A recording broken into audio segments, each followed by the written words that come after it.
Hey everybody, Dockside Gamer here and welcome back to the channel. So today I'm going to show you how to get back to the Undead Asylum that you start at the beginning of the game. For those who have played this game and are more experienced with it, you know exactly where to go and how to do it, and what you'll end up finding there. For those who haven't played through this game before, or maybe played through once and didn't realize you could get back to Asylum, this is how you do it. So I'll show you what you'll find there because it's not the same place as when you left. I'll show what you'll find and exactly what to do and what to kill. So, if you're coming from the Undead Parish or coming from Firelink, it doesn't really matter. You're going to use this link. So, if you're coming from the Undead Parish, I'll just show you. You're going down the lift to go back down to Firelink. Now, as you're going back down to Firelink, you'll notice when you get to the big opening of the wall, there's like a little landing platform there. See that right there? So you want to roll down onto it. Now you're on top. So you'll go over to this little grassy spot and you'll see this little pillar. You can roll down to it, and then you balance your way over, and then you go up this little stairway, and you can roll over to the top of the church, and you'll get a key. You'll want that key because it does give you access to the rusted iron ring, and that will help you in like deep water. You can move normally. So anyway, you go off the church and go back onto that staircase, you go all the way back up, and then you pretend to be a bird's egg. Why does this work? I don't know. Reasons. It just does. Anyway, the giant crow or bird that brings you to Firelink in the first place will pick you back up and take you back to Asylum. So, why do you want to go back to the Undead Asylum? What is actually there for you? Very good questions. One, there is a boss there. It gives you a Titanite slab.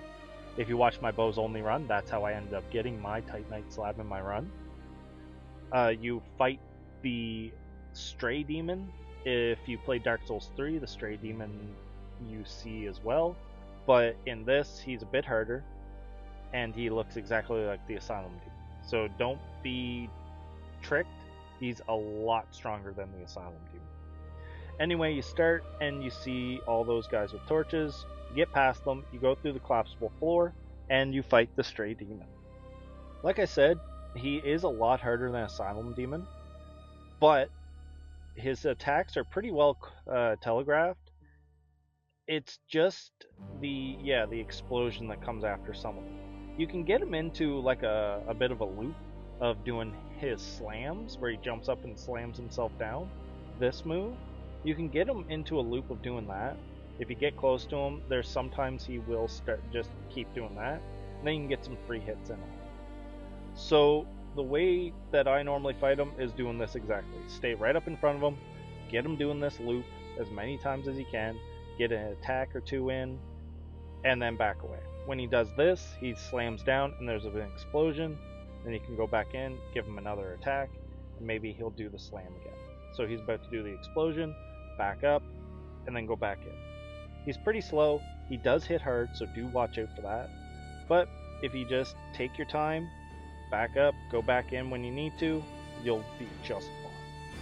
Anyway, by the end of it, you take him out and you get a Titanite slab and a decent amount of souls for killing.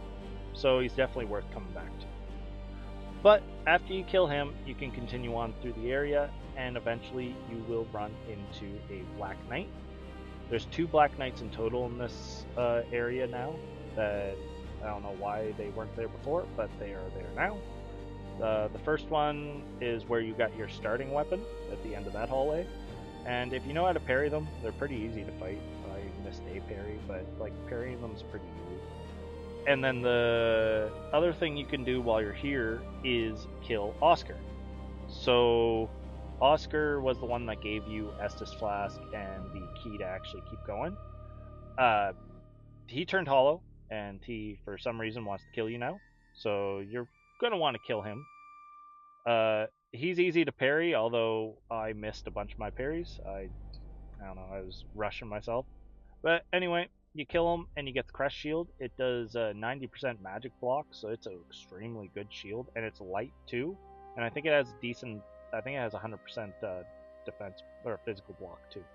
So after that, when you get to the area that you actually started in, where you woke up in your cell, there's another Black Knight there, and you can get the Peculiar Doll. That is like the main reason for coming here, is the Peculiar Doll. It allows you to get into the Painted World Manor. But that's really all I got for today, guys. If you have any other things you want me to cover, please let me know in the comments. And yeah, thanks for watching. Have a great day, guys. Bye-bye.